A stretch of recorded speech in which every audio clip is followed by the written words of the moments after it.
अस्सलामुअलैकुम and good evening my dear brother and sisters. मैं उम्मीद करता हूं कि आप सब लोग खैरियत से होंगे।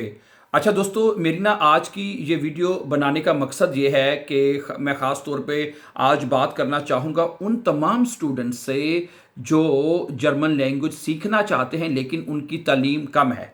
ख़ास तौर पे ऐसे बेशुमार स्टूडेंट्स हैं जो हमारे पास यहाँ जर्मनी में पढ़ते भी हैं, ठीक है। उनकी तालीम किसी ना किसी वजह से कम है। आप अंदाज़ा करें, एक ऐसे स्टूडेंट्स भी हमारे पास हैं जो कि उर्दू पढ़ना भी नहीं जानते।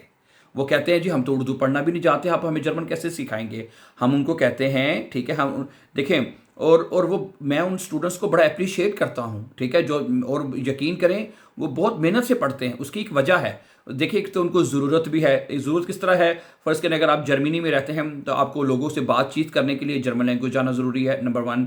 फिर आपने अपना वीज़ा एक्सटेंड करवाना है तो उसके लिए आपको जर्मन लैंग्वेज चाहिए होती है। जर्मनी में रहते हुए आपने नेशनैलिटी लेनी है तो आपको जर्मन लैंग्वेज चाहिए। अगर आपने जर्मनी में जॉब्स करनी है, आपने काम करना है तो आपको जर्मन लैंग्वेज चाहिए, ठीक है। ज़ाहिर बात है, कम अज़ B1 जर्मन लैंग्वेज का वो लेवल है, वो ठीक है, जिसमें इंसान अपनी मतलब कि कम्युनिकेशन कर सकता है, हर तरह की कम्युनिकेशन कर सकता है। फ़र्ज़ करें अगर आपकी डॉक्टर के पास अपॉइंटमेंट है, आपकी नहीं किसी दफ्तर में यानी आउसलैंड बेहोर्डे अगर आपने जाना है, आपने किसी भी राट हाउस जाना है, किंडरगार्टन जाना है, तो आपको B1 इसलिए यहाँ पे जर्मनी में करवाया जाता है तमाम लोगों को कि वो ताकि वो अपने पाँव पे खड़ा हो सके और अपनी कम्युनिकेशन कर सकें।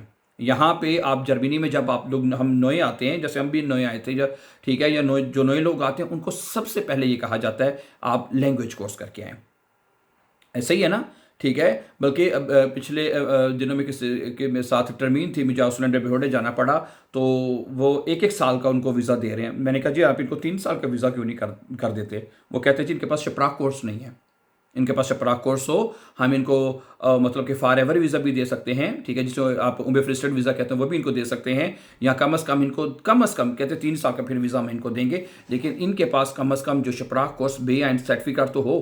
इनके पास तो आप बे एंड है ही नहीं है, तो इस वजह से फिर ये इनको हम एक एक साल का वीज़ा देते हैं और फिर उसके बाद इनको दोबारा जो है रीन्यू करवाना पड़ता है वीज़ा। तो समझ आ रही। तो बेशुमार ज़रूरियात हैं, ठीक है।